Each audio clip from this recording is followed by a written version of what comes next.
اس کے بعد ایک اور مقام پر اللہ رب العزت نے ارشاد فرمایا سورہ یوسف آیت نمبر 2، اِنَّا أَنزَلْنَاهُ قُرْآنًا عَرَبِيًّا لَعَلَّكُمْ تَعْقِلُونَ، بے شک ہم نے اسے عربی قرآن بنایا تاکہ تم سمجھو۔ اب آپ کہیں گے ہم تو اجمی ہیں، ہم اردو بولتے ہیں، کوئی کہے گا میں انگلش بولتا ہوں، کوئی بولے گا میں افغانی بولتا ہوں، کوئی بولے گا کہ میں بلوچی بولتا ہوں اور لکھتا ہوں، کوئی بولے گا میں یونائٹڈ اسٹیٹ کا ہوں، کوئی بولے گا نہیں جی میں یونائٹڈ کنگڈم کا ہوں، ہماری لینگویج الگ ہے، کوئی بولے گا ہم چائنیز ہیں،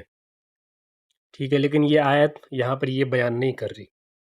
یہ آیت بیان کر رہی ہے کہ بے شک ہم نے اسے عربی قرآن بنایا تاکہ تم سمجھو۔ اب جس دور میں یہ قرآن نازل ہوا، مکہ میں، کعبہ میں، نبی صلی اللہ علیہ وسلم کے اوپر جب یہ کلام، ان کے قلب کے اوپر جب یہ کلام نازل ہوا، اس وقت اکثریت عربی لوگوں کی تھی، اجمیوں کی نہیں تھی، چائنیزوں کی نہیں تھی، امریکنز کی نہیں تھی، اردو بولنے والوں کی نہیں تھی، بلکہ اکثریت عربی بولنے والوں کی تھی۔ اور میں یہ بات یہاں پر کہہ سکتا ہوں کہ یہاں پر خالصتاً ان سے کلام ہو رہا تھا، اس وقت ان سے یہ کلام ہو رہا تھا، بے شک ہم نے اسے عربی قرآن بنایا تاکہ تم سمجھو، کیونکہ وہ لوگ عربی بولتے تھے۔ لیکن اگر آج کی ٹرم میں بات کریں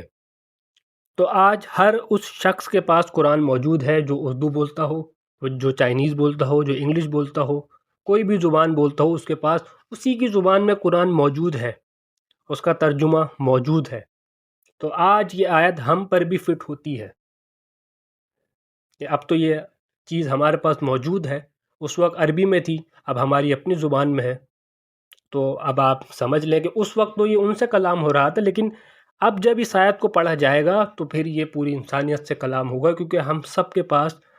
وہ ذریعہ موجود ہے جس سے ہم قرآن کی ٹرانسلیشن کر سکتے ہیں اور اپنی زبان میں اسے سمجھ سکتے ہیں۔ بے شک ہم نے اسے عربی قرآن بنایا تاکہ تم سمجھو، افلا تعقلون، کتاب انا انزلناہ قرآنا عربیا لعلکم تعقلون۔ میں نے آپ سے پہلے بھی عرض کیا تھا کہ ہر چوتھی پانچویں آیت کے بعد یہ لفظ لازماً آتا ہے،